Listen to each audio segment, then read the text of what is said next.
НАТО без США? Вашингтон может кинуть Европу? Идет ли речь о выводе войск? Обязательно расскажем. Удар в спину. Украинскую армию могут подставить европейские партнеры. В Кремле потирают руки. Что происходит? Скрытый взрыв и секретные испытания. В столице все отрицают. К чему готовятся две большие ядерные державы? Это нужно видеть. Россия смогла заменить Starlink, но союзник Путина внезапно поднял истребители. Чем закончилось? Досмотрите. Споры о судьбе Telegram в России. Министр сказал последнее слово, но, кажется, оно не последнее. Об этих и других самых главных событиях утро четверга, 19 февраля. Спасибо, что вы с нами вместе. Отделяем важное от шума. Я, Алексей Бурлаков, это «Нехта». Начинаем прямо сейчас. Новый формат НАТО и меньше американцев в Европе. В Вашингтоне все громче говорят о НАТО 3.0. Это модель, где США отходят на второй план, а Европа открыто готовится к войне, без Соединенных Штатов. Крупные учения Альянса, без американских участников, маневры Steadfast Dart-26 на Балтике, в которых примут участие 10 тысяч военных, задействовано 1500 единиц техники и 17 кораблей из 13 стран, призваны привести в чувство европейские силы Альянса, а министру обороны Германии пришлось оправдываться, почему нет американской армии. Говорит, они остаются в командных структурах. Все вы знаете, что именно в Балтийском море ситуация с безопасностью в последние годы обострилась, значительно изменилась. Россия угрожает и продолжает угрожать нам гибридными способами. Теневой флот наносит ущерб нашей подводной инфраструктуре. Кроме того, участились полеты беспилотников и значительно возросло военное присутствие России в Балтийском море. Отрабатывают высадку десанта и усиление границ. Учения идут в Шлезвиг-Гольштейне на полигоне Путлос. Писториус ранее предупреждал, риск войны с Россией возможен уже в 26-29 годах и призывал готовиться к худшему. Секретное ядерное испытание и след ведет в Китай. В Госдепе заявили, у Вашингтона есть разведданные о скрытом взрыве. Замглавы по контролю над вооружениями говорит о конкретной дате и точке. 9 утра по Гринвичу, станция ПС-23 в Казахстане. Там зафиксировали подземный толчок магнитудой 2,75 балла в районе Маканши. Изучив данные, и я посмотрел дополнительную информацию, могу сказать, что вероятность того, что это было чем-то иным, крайне мала. По моему мнению, это был взрыв, одиночный взрыв. Это не соответствует так называемому цепному взрыву, который бывает при горных работах. Это также совершенно не соответствует землетрясению, зато это вполне соответствует тому, что можно ожидать от ядерного испытательного взрыва. Если эти выводы подтвердятся, это может стать новым витком напряжения вокруг Китая и режима нераспространения. Правда, на это почему-то ответили именно в Кремле. Пекин никаких скрытых взрывов не проводил. Мы слышали много ссылок на некие испытания, упоминалось в этой связи и Российская Федерация, и Китай. Ни Российская Федерация, ни Китай никаких ядерных испытаний не проводили. И мы знаем также, что эти утверждения были решительно отвергнуты и представителем Китайской Народной Республики. С каких пор Песков стал пресс-секретарем Китая, неясно. Но и почему вдруг к ответам примазывается Кремль, тоже не совсем понятно. А как думаете вы? Пишите в комментарии под видео обязательно. Друзья Путина лишили Украину топлива. Будапешт и Братислава перекрывают краны и делают это публично. Глава МИД Венгрии Петер Сиярто заявил, поставки дизеля в Украину прекращаются до тех пор, пока нефть снова не пойдет по трубопроводу «Дружба». В Будапеште утверждают, что транзит остановлен по решению Украины и называют это политическим шагом. Правда, как-то забывают о том, что транзит приостановлен после российского обстрела. Венгрия заявляет, что у нее есть стратегические запасы на 96 дней. Будапешт и раньше не спешил отказываться от российских энергоресурсов. Приблизительно о том же говорят и в Словакии. В стране объявлена кризисная ситуация из-за дефицита нефтепродуктов. Весь ресурс только на внутренний рынок, но там пошли дальше. Мы также обратимся к Европейской комиссии, чтобы она направила мониторинговую группу, чтобы посмотреть, что на самом деле произошло в Бродах, потому что если это политический шантаж, как в случае с газом, то это абсолютно неприемлемо. Ранее Будапешт и Братислава просили Хорватию пустить российскую нефть через трубопровод «Адрия». Загреб отказался. Российская нефть до сих пор покрывает 2/3 нужд, к примеру, Венгрии. И теперь энергетика снова становится инструментом давления.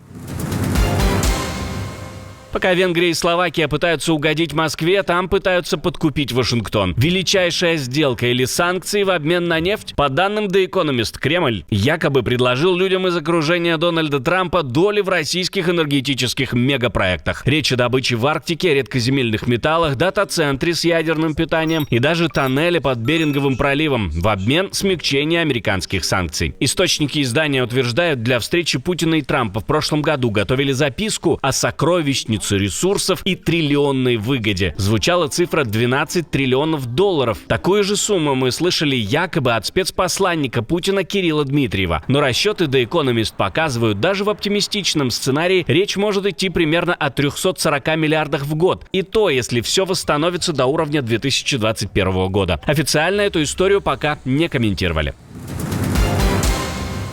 Поджечь генератор за деньги. В Telegram ищут диверсантов, обещают вознаграждение за уничтожение оборудования, которое Европа передает Украине после российских ударов по энергетике. В конце января Еврокомиссия направила 447 генераторов на более чем 3,5 миллиона евро. Они нужны больницам, приютам и службам спасения. И именно их пытаются сделать мишенью. СБУ заявляет, российские спецслужбы активизировали вербовку. Під будь-яку людину можна відпрацювати легенду і розповідати, як вони хочуть використати його на користь України, але для цього треба зробити, там, не знаю, якісь там шкоду ворогу, який приховується, а от ми вас використаємо і ви допоможете нам цього ворога поставити на місце.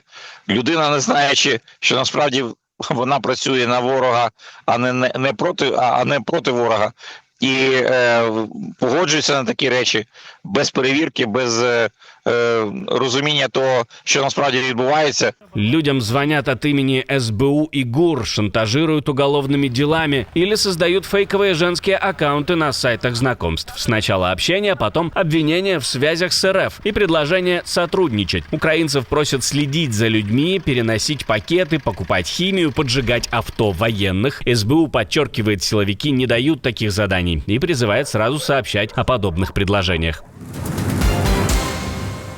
«Сделай хуже, а потом верни, как было», или «Как власть прислушалась к людям». Лукашенко поговорил с малышом и оторвался на правительстве. Заявил, 2 дыры в мире – Беларусь и Украина. Кто такой малыш, он тоже не уточнял. История началась с приказа экономить. 3 февраля он потребовал отключать уличное освещение раньше и включать позже. Чиновники бросились исполнять, и Минск на 1 вечер погрузился во тьму. Подсветили, сказал, разберитесь, так они взяли свет, выключили поздно вечером, Минск погрузили во тьму. Зачем?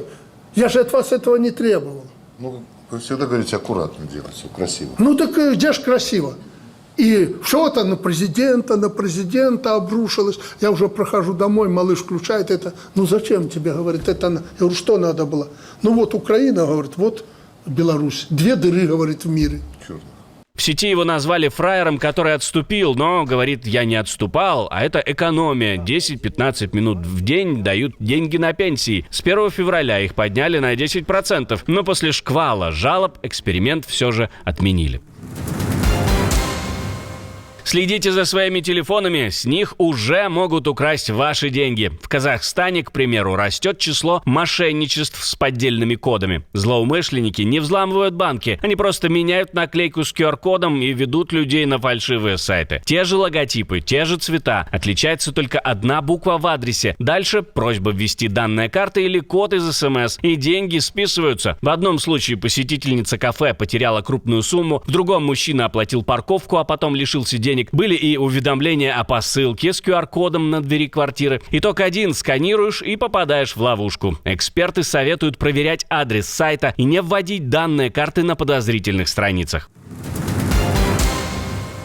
Атака воздушными шарами, русский Starlink и сразу в небе над Беларусью. Истребители Су-30 ВВС и ПВО Республики Беларусь сбивали воздушные шары с интернет-ретрансляторами. Их планировали использовать как импортозамещенные спутники для армии. Но физика оказалась сильнее планов. Шары полетели по ветру, на орбиту, разумеется, не вышли. Сигнал ретранслировали не туда и не так. В итоге первый эксперимент с альтернативой Starlink закончился тем, что систему пришлось сбивать собственным истребителем. Проект, похоже, приземлился раньше, чем взлетел. Рецепт борьбы с мошенниками предложил Владимир Соловьев на форуме «Кибербезопасность в финансах» в Екатеринбурге. Правда, решение не совсем кибер и очень небезопасное. Пропагандист ответил на свой же вопрос о том, как вернуть украденные деньги. Неважно, кто у тебя своровал деньги. Вопрос, как он их вывел. Если кому-то после нашего эфира понадобятся пароли, явки, адреса, их знают все. Город Москва, Сити, конкретные офисы. Приезжайте с грузовиками и забирайте деньги. Народ можете не забирать, можете сразу самоходом из окон. Так будет надежнее и другим пример. Позже он назвал кибермошенничество проблемой федерального масштаба и предложил создать отдельный силовой орган для борьбы с ним. По его словам, МВД старается, но не справляется из-за нехватки кадров и низких зарплат. А может потому, что и в МВД дефицит кадров? У некоторых пропадают сообщения, чаты не открываются, Telegram снова лег в России. Пользователи массово жалуются на сбои. По данным Down Detector, проблемы фиксируются по всей стране. По данным медиа, жалобы поступают и из других стран. Сбой может быть глобальным. Но в России заявили, что ограничивать сами его таки будут, но с условиями. Поэтому, собственно, как вы знаете, принято решение не ограничивать сейчас работу Телеграма в зоне СВО. Но мы надеемся, что, значит, за какое-то время наши военные смогут перестроиться и перейти на российский сервис. Вот, наверное, это все, что я могу сказать. Значит, текущий статус, то, что Telegram по-прежнему доступен, есть замедление. Замедление тоже это закон, который тоже был принят в Думе.